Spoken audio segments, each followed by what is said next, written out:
ácido fólico ou metilfolato? Essa é campeã de perguntas, eu tenho certeza, nas caixinhas aí do Instagram. Fala um pouco da diferença dos dois e o porquê que a gente opta por um ao invés do outro.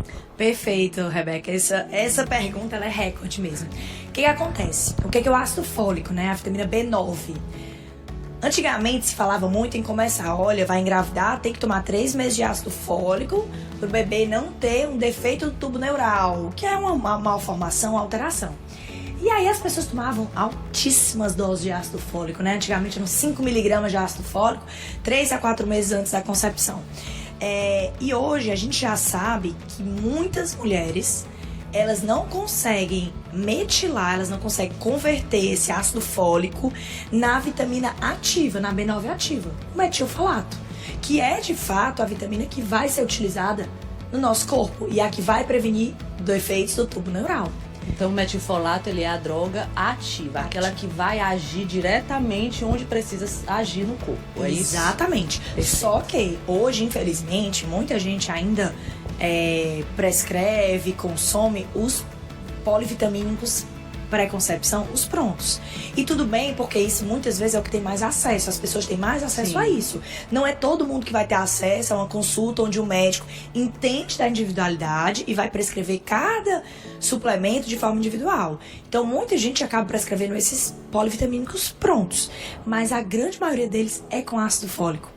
E isso não é por falta de conhecimento. É porque o ácido fólico é mais barato.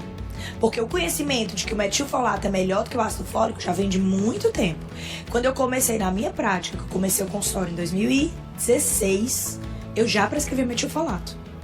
Então eu tenho 8 anos, né? Vou fazer já daqui a pouco 10 anos que eu prescrevo só metilfolato. Então desde que eu comecei, eu já tinha esse conhecimento. Mas a gente só vê de agora, de 1 ano, 2 anos no máximo, os polivitamínicos começando a mudar de ácido fólico para metilfolato.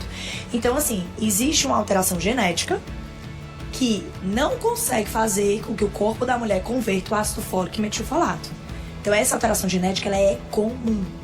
E não só isso. Se a gente está muito inflamado, a gente também não consegue converter. Então, olha só, a gente tanto tem a genética, tem muitas mulheres que têm esse polimorfismo, que é uma alteração genética, como também o corpo inflamado faz você não converter. Aí você tá lá tomando seu ácido fólico, achando que tá abalando, que tá resolvendo seu problema e você não tá absorvendo. Você não tá transformando na vitamina que é essencial, que o seu corpo necessita e o bebê também necessita. Perfeito. E essa questão também de estar inflamado, a gente volta para aquele primeiro momento, aquela primeira conversa que nós tivemos, né? Como é que eu melhoro a inflamação no meu corpo? Eu melhoro a inflamação no meu corpo mudando exatamente todos aqueles estilos de vida que você falou e botando todos eles em prática. Isso é a melhor forma de você realmente reduzir a inflamação crônica e também trabalhar esse processo aí para uma gravidez saudável e até para que os próprios nutrientes sejam trabalhados dentro do corpo da melhor forma, né? É importante a gente dizer isso. E aí, metilfolato? Metilfolato é um composto importantíssimo. Mas aí eu te pergunto, só metilfolato? Porque, assim, a gente vem de uma medicina tradicional que, quando a mulher quer engravidar, o médico já olha e diz, não, você quer se preparar? Pois tome o metilfolato ou o ácido fólico 3 meses antes, né? Então a gente já entendeu que melhor do que o ácido fólico é o metilfolato. Mas basta só ele? Não é só ele. E eu não entendo de verdade por que as pessoas focaram só nele. Na verdade, é porque o problema relacionado à falta dele é visível. Então, defeito do tubo neural, o bebê nasce com uma bola no meio das costas. Aquilo é visível, aquilo é chocante, né? Mas e os outros problemas das outras deficiências nutricionais? Aí a gente entra, deficiência de vitamina D, básico, que a gente consegue através da exposição solar. Básico, a deficiência de vitamina D também está relacionada à perda gestacional, por exemplo. A mulher que engravida e perde. Por quê? Porque eu tenho uma alteração do meu sistema imunológico. Também não se fala. Ômega 3. Ômega 3 é fundamental, não só para anti-inflamação, né? Então, se eu tenho uma mulher inflamada, um homem inflamado, eu tenho uma dificuldade da mulher engravidar, né? De ter a concepção, mas também para o desenvolvimento neurológico do bebê. Mais de 50% do nosso cérebro é feito de gordura. Então, os ácidos graxos ômega 3 são essenciais para o desenvolvimento neurológico do bebê. Também não se fala sobre ômega 3, muito pouco se fala. né? Então não é todo mundo que suplementa. Coenzima Q10. Agora você chegou na queridinha, né? A coenzima Q10, graças a Deus, tem ficado mais popular, né? Não só para quem quer engravidar, mas para as pessoas que querem melhorar estudo, disposição, energia, porque realmente ela é uma coenzima que atua dentro da mitocôndria, né? E pra quem não sabe, quem tá nos assistindo aí, a mitocôndria, ela é uma organela que produz energia.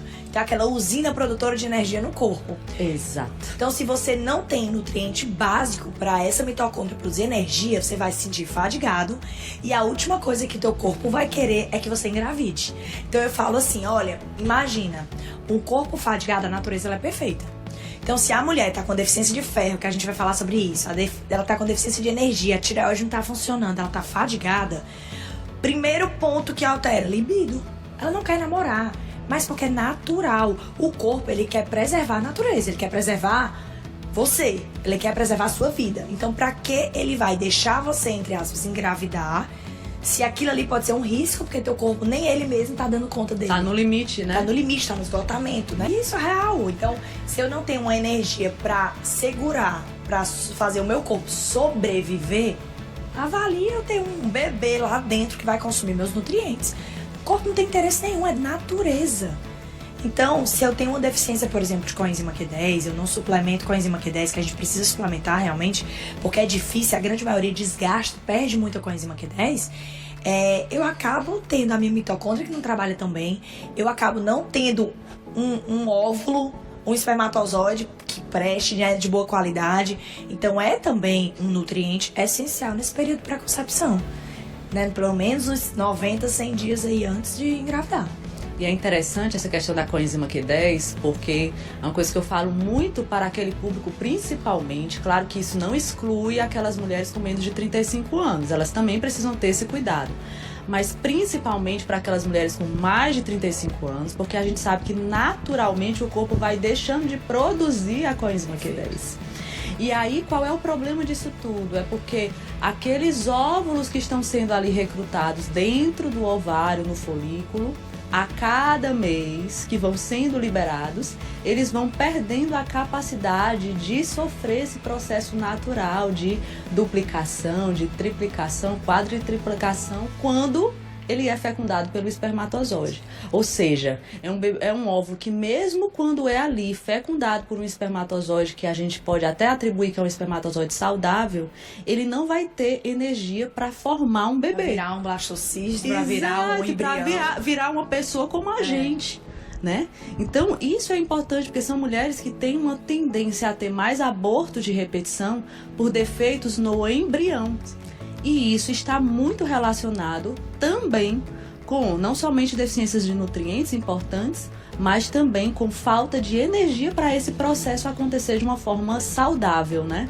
E existe, Rebeca, um medicamento que é bem comumente utilizado por muita gente que faz deficiência de coenzima Q10, que são as estatinas. Os remédios para baixar colesterol, eles consomem muito coenzima Q10. Absurdo. Tanto que quando a gente vai suplementar a coenzima Q10 no paciente que usa uma estatina, a gente precisa fazer 2 vezes, 3 vezes, 4 vezes a dose que a gente faria para um paciente que não usa. Então as doses são muito maiores na suplementação do paciente que usa. E hoje a gente tem muito, principalmente homens. Homens com 40 anos já usando medicamento para baixar colesterol. Então olha o prejuízo que a gente vai trazer de deficiência de coenzima Q10.